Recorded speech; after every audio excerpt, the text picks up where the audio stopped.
Rakan-rakan ramai yang menunggu hari ini ialah masalah mesyuarat Pakatan Harapan yang terakhir yang melibatkan Bersatu. Saya ingat sekitar 27 Februari. Ya. Apa ya nak komen saya? Saya dengar tip yang agak panjang. Saya tidak tahu sama ada dipendekkan sikit atau tidak, tapi sebagai orang yang hadir, yang tenang, renung dan banyak bersabar dari itu, memang tepat. Apa yang disuarakan itu bukan palsu, memang berlaku begitu. Dan saya tidak fikir ia berlaku tanpa perencanaan baru, tanpa dalang besarnya. Kerana seperti mana kita tahu, yang dibangkitkan itu pertamanya apa ya, soal kedudukan Tun Mahathir sebagai Perdana Menteri. Tak ada siapa yang petikai, kita semua setuju. Dan seperti mana yang disebut dalam perjanjian sebelum pilihan raya, ini dibentang kepada rakyat dalam pilihan raya. Ini manifestonya, ini pemimpinnya yang sementara, dan kemudiannya lepas Tun Mahathir Anwar. Itu dipersetujui dan kita menang mandat rakyat. Kemudian disebut mulanya 1 tahun, kemudian 2 tahun, kemudian kata lepas APEC. Saya setuju semua. Itu pun tidak memuaskan hati golongan ini. Saya dengar dia nak, kalau boleh, ada yang sebut, kakak tu sebut, kalau boleh biarlah sampai selama-lamanya lah. Iya ke? Ini putar belik politik ya, paling rendah dan jijik dalam sejarah. Ada yang kata, oh kami pertahan, kata tu. Orang yang benar-benar daripada awal tak pernah setuju. Saya tak setuju dengan Tun Mahathir peringkat awal. Betul, saya lawan. Tetapi bila ada muafakat, kita janji, saya patuh. Dan saya sokong. Tiap kali ditanya, saya kata beri ruang. Give him the space and latitude to manage the affairs of the state without interference. Apa yang saya nak kemukakan, saya kemukakan secara peribadi kepada beliau. Beliau setuju, okey. Tak setuju, okey.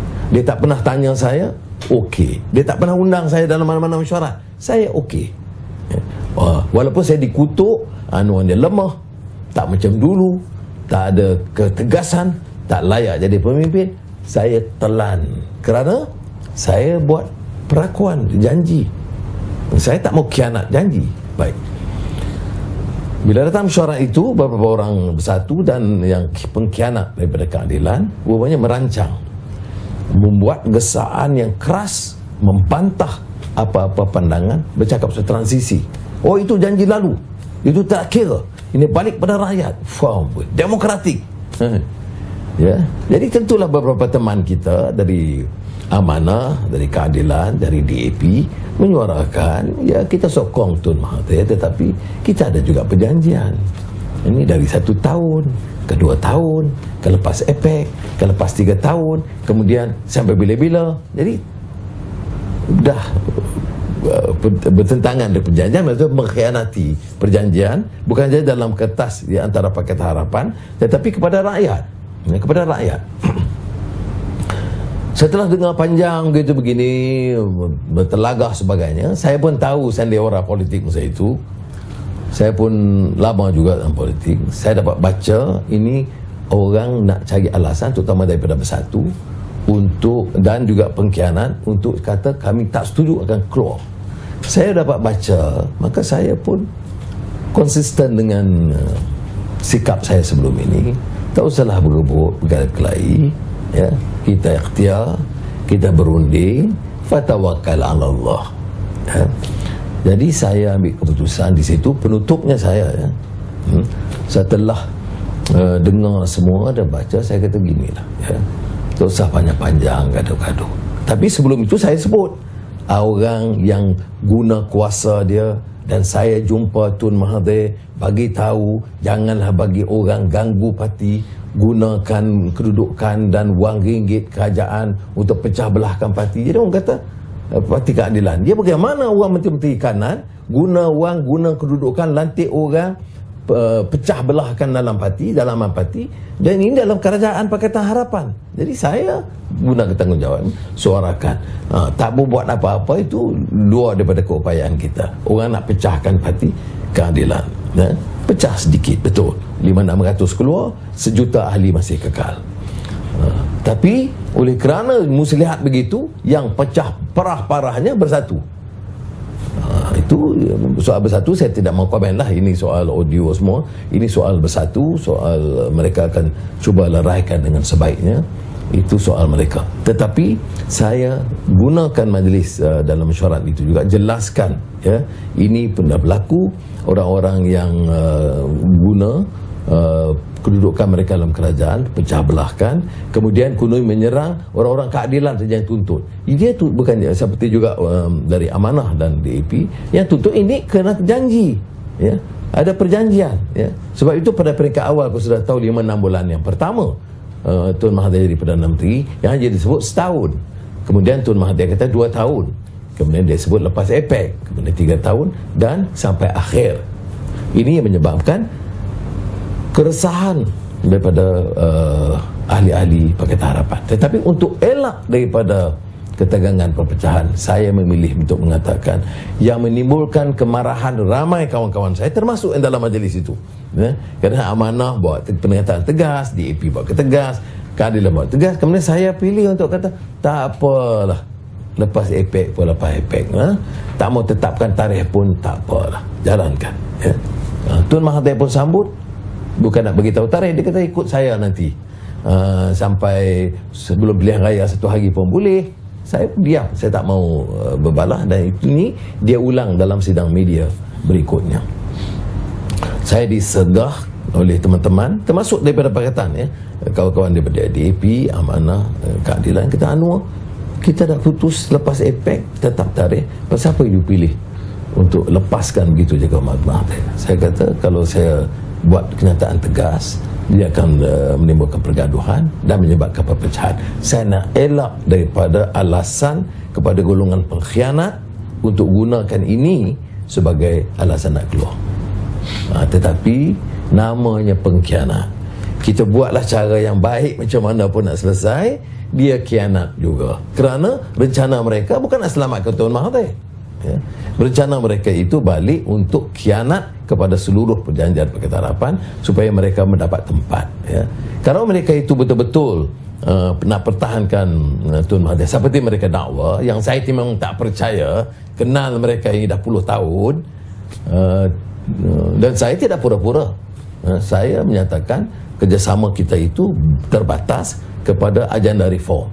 Selagi pemimpin buat komitmen untuk lakukan perubahan dan reform, kita sokong.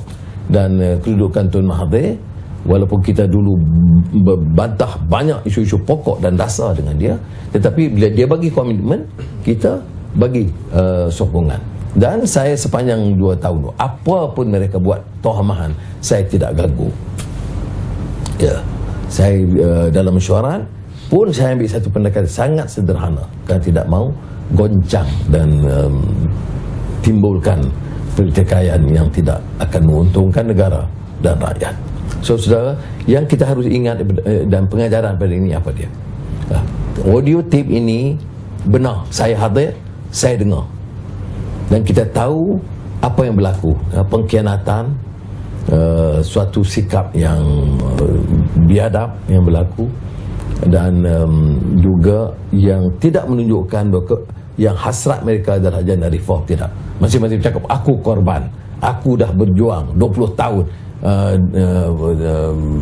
dan pelbagai hal lah, ya, tentang kononnya tunjuk hebat mereka, tapi yang pertama khianat juga mereka. Soalnya sekarang bukan soal itu, ya. Soal kita balah ini soal pertikaian politik elit, tetapi agenda tidak ada.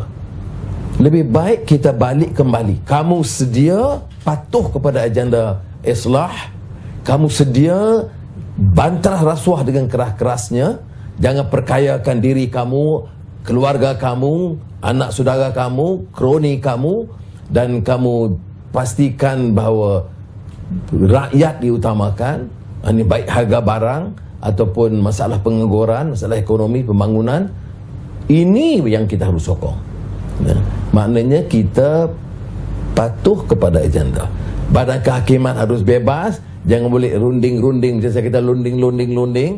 10 ekor ayam dicuri, bagi balik 1 ekor ayam, selesai. Hal-hal ini mesti dihentikan. Ini maknanya apa? Reform badan kehakiman, badan penguasaan, ya. Anti rasuah yang jelas. Jangan anti rasuah ini, yang saya sebut banyak orang pertikai.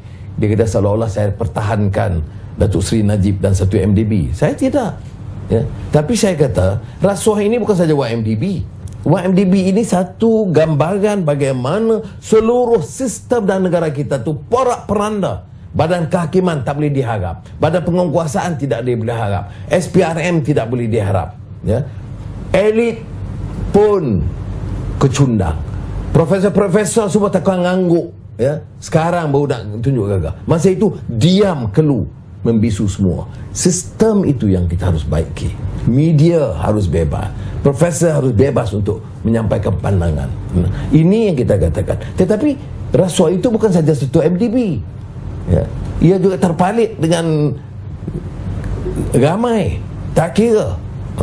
Dan tetapi nampaknya pada masa itu SPRM juga agak tertumpu pada satu aspek, dan beberapa keterlanjuran dalam pimpinan yang memukul harta, tanah, kedudukan, saham, beri projek sana sini, langsung tidak diberi teguran. Ini maknanya sikap dalam politik yang mengikut kabilah atau kartel yang akan merosakkan negara. Kita sokong perubahan dan reform ini, bukan soal Anwar atau siapa-siapa. Siapa yang patuh kepada reform, jana reform, itu harus didukung. Kalau tidak, umpamanya obsesi kita, gairah kita hanya nak rebut kuasa. Bila rebut kuasa, tak tahu dah buat apa, tak tahu ada agenda, balik kepada yang asal. Kita ada pengalaman Pakatan Harapan, kita cuba lakukan, walaupun kita tak boleh nafikan ada kelemahan. Kelemahannya kerana kita menangguh beberapa keputusan, janji yang kita patut tunaikan dengan baik, ya. Dan juga keresahan rakyat, terutama yang merasakan mereka tidak diberikan pembelaan secukupnya. Tapi ini tidak boleh kita bedakan, bandingkan dengan kedudukan Barisan Nasional atau Perikatan Nasional. Kerana Pakatan Harapan sebagai satu kerajaan telah memulakan beberapa perubahan institusi reform yang jauh lebih baik daripada sebelumnya. Ini kita tidak dapat nafikan, walaupun saya akui ada beberapa keterbatasan dan kelemahan yang insya-Allah harus kita baiki. Bagi kita dalam Pakatan Harapan, saya sekarang sebagai pengusinya, tekad untuk menyatakan kita kembali kepada khitah perjuangan. Apa khitah perjuangan? Landasan prinsip perjuangan. Ya, kita tidak senang dengan rampasan kuasa, pengkhianatan Perikatan Nasional. Ya, kita merasakan mereka ini lebih parah kerana kerja mereka dalam keadaan pengangguran sudah mencecah ratusan ribu, harga barang dan inflasi melonjak naik. Apa yang mereka lakukan? Agih kekayaan dan kuasa dan kedudukan satu demi satu. Ini ghanimah, ya. Harta seolah-olah rampasan, ada peperangan, dibahagikan. Ini ternyata sangat keburukan dan kerusakan sistem dan pemikiran pimpinan. Tetapi apa alasan untuk kita mengganti? Kita mampu ganti hanya kerana tekad kita membuat sesuatu yang lebih baik. Hanya dengan menolak rasuah, dengan menggunakan kuasa itu untuk memperkayakan suku sakat kita. Semoga Allah SWT memberikan kekuatan kepada kita dan berikan kesabaran dan kebijaksanaan. Sabar. Orang saya pun tak faham ni, orang marah saya sebab sabar. Marah patut, tak sabar. Ada selama ini umpamanya caci Anwar ni dia berebut saja, dia nak gulingkan Mahathir segera, dia tak sabar. Dengar tips ni baru tahu sebenarnya, ya, siapa khianat, siapa tak sabar, siapa nak sabotaj, siapa dalang, siapa pemain dalam wayang kulit yang berlaku dalam babak terakhir. Wassalamualaikum warahmatullahi wabarakatuh.